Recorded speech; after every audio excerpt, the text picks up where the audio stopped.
Look at that yummy goodness. Oh my. Oh my, that is the perfect biscuit. This recipe uses self-rising flour that already has the baking powder and salt in it. If you do not have self-rising flour, all you have to do is add your salt and baking powder, not soda. This is how you measure baking powder. You put it in there, scrape it along the side, just like so. Then whisk your self-rising flour or your flour and your salt and your baking powder together to get it nice and fluffy. Then we're going to measure our shortening, and here's an easy trick for measuring shortening. I need 1/4 cup of shortening. So I have filled my 2-cup measure to 1 3/4 cups with water. Now remember, water and oil don't mix. So I'm putting my shortening in until it rises. Can you see right there the 2? And that will be a 1/4 cup of shortening. If you need a 1/2 cup of shortening, just put 1 1/2 cups of water in. Right there we go. Then you're going to take your shortening out of your water, let it drain, and put it in your flour. Next, you're going to measure out your 3/4 cups of milk, just regular whole milk. Then you're going to take your fingers and you're going to mix the shortening into the flour. You don't need knives, you don't need a pastry blender, just quickly and gently get that shortening mixed in with the flour until you get nice little pea-sized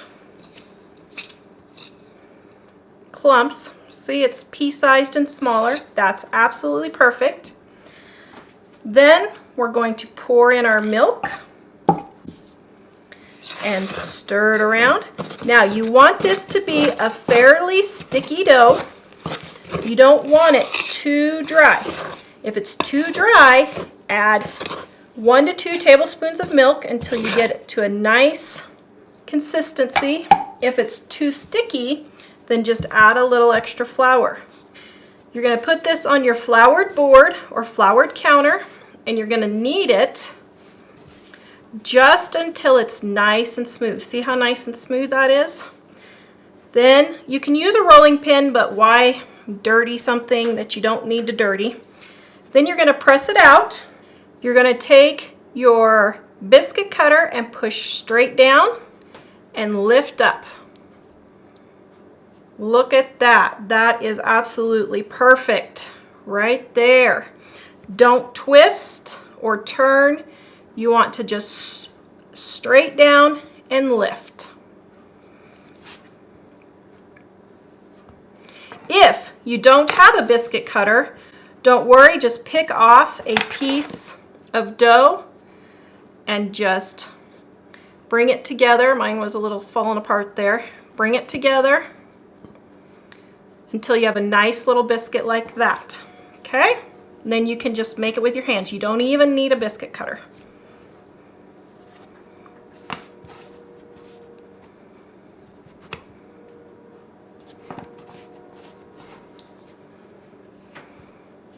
Okay, and there's our dog biscuit, as they call it. Now, if you have a dark pan, you will need to turn your heat down 25 degrees. But I am using my stainless steel cookie sheet here, lined with parchment paper.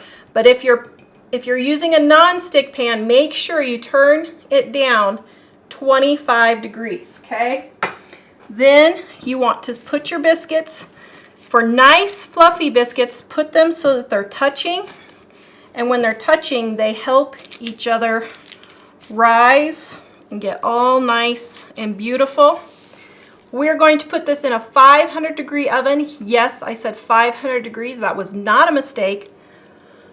For 10 to 12 minutes until golden brown. This video is brought to you by our Dining on a Dime cookbook. We have quick and easy recipes your family will love to help you get in and out of the kitchen fast. please visit us at livingonadime.com. It's 25% off now. Here is our yummy biscuits. You want to hold on to your parchment so they don't slide. But look at this. Look at that yummy goodness. Oh my. Oh my. That is the perfect biscuit. There you go. Oh, isn't that delicious? Okay, we're going to put a nice blop of butter. Wow. I know my boys are going to devour these in 5 minutes. This recipe is in the description below. Please visit us at livingonadime.com.